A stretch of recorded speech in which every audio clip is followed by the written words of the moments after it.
just been this pattern, and how do you forgive someone for something that they keep doing? Welcome back to my YouTube channel. Today we are at it again. We're gonna review 90 Day Last Resort, and to be real, to be honest, this episode was just like I say this about every other episode, but this episode, for real, it was intense. So the episode basically starts with Angela and Liz making up, and I felt like they just brushed everything under the rug. An apology needed to be said. Angela did apologize, but I felt like I needed her to acknowledge what she did that was hella wrong, and she just said I'm sorry, and it was just not enough for me. Yeah, that's just my opinion, but they hugged it out and they made up, which was good because we don't want an intense moment between them, because I think it would have just ruined the fun that the girls were about to have, because the girls really just got along and had a kiki moment, and I think we need to see more of it because it was so good to see them uplifting each other and complimenting each other, just feeling good about each other and just mingling. And Yara opens up to the girls and she lets them know that she's insecure as well, because they were about to wear lingerie, and she was just like, she's insecure because growing up her mom used to call her chunky or tell her nose is not pointy enough or something like that. And it was such a relatable moment where we could see Yara just like let her guard down and just be herself. Growing up, my mom, for example, taught me that my nose wasn't so good, or they tell me I'm chunky or something like that. It just hurt you.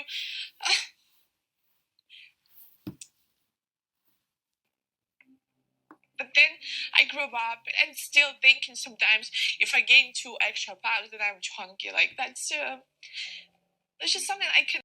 And yeah, and the girls let her know that she's that girl. She's beautiful, she's gorgeous. And it was just such a nice moment for them to just uplift her and make her feel good, because she needs to feel, good and amazing, just like every other girl in that room. And it was just a really kiki good moment for all of the girls, and we need to see more of that. I appreciate it. I do.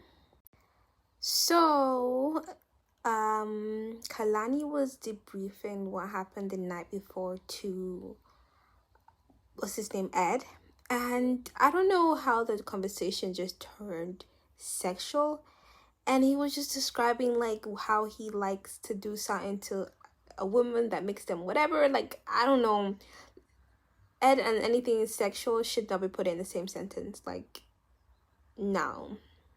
This is butter. Okay, this is Yeah.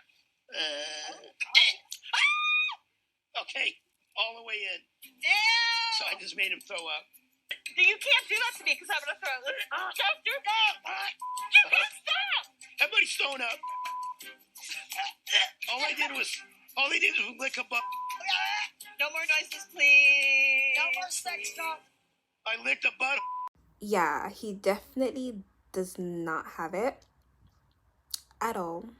And then he started reenacting how he does it, that makes the girls, fannies flutter. And it was actually a disturbing sight because yeah. Oh, I remember what he said, how he eats booty. Yeah, he was reenacting that with a freaking flower. Oh my god.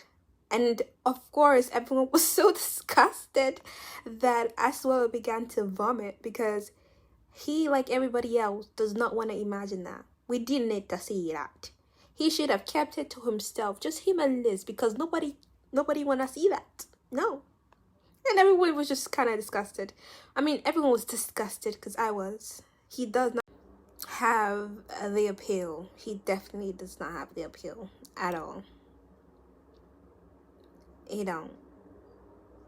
To be honest, I wouldn't even want to see anybody do that, to be honest. Nobody.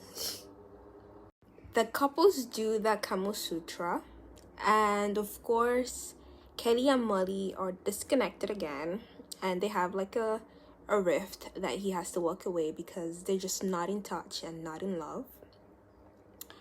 And after this session, there was a big revelation. But before we talk about that,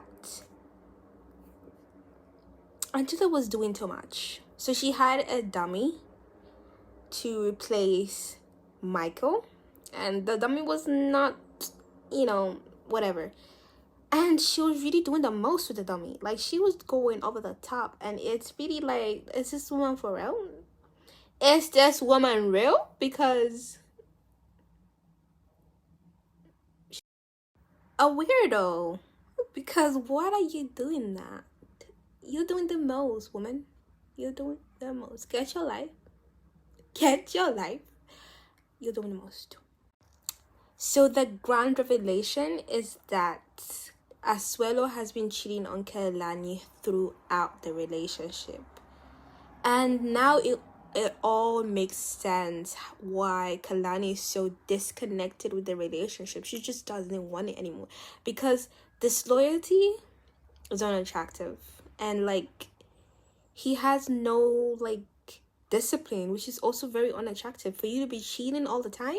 Since the beginning of Asuelu and my relationship, he's cheated the whole time. So when we were dating, when I was pregnant, before he came here, 3 years into our marriage, and then now I completely understand why she does not want to be doing anything sexually with him or imagine him in any sexual way, because all that will come to her mind is all the cheating that he's done, and it's definitely going to take a toll on her. So yes, I genuinely understand why she doesn't want to be with him anymore. I mean, I don't know if she wants to. Actually, I think she makes to make up her mind and leave him at this point. But of course, if the kids were not in the picture, it would be a lot easier for her. But because the kids are in the picture, it's not easy at all. So I just hope they find a resolution, because it's such a mess. And then we get a teaser from the next episode that her new man could potentially be coming. That's crazy. It's evident that Asuelu is remorseful, but at this point, you've done too much damage. At this point, to be honest, like, y'all need more than this therapy, honestly. See you guys next week. Thank you for watching this video. I would really appreciate it if you could subscribe, click the notification button, and comment and like, because it will do so much for me in terms of the algorithm. I really appreciate you guys, and see you guys next week. Ciao.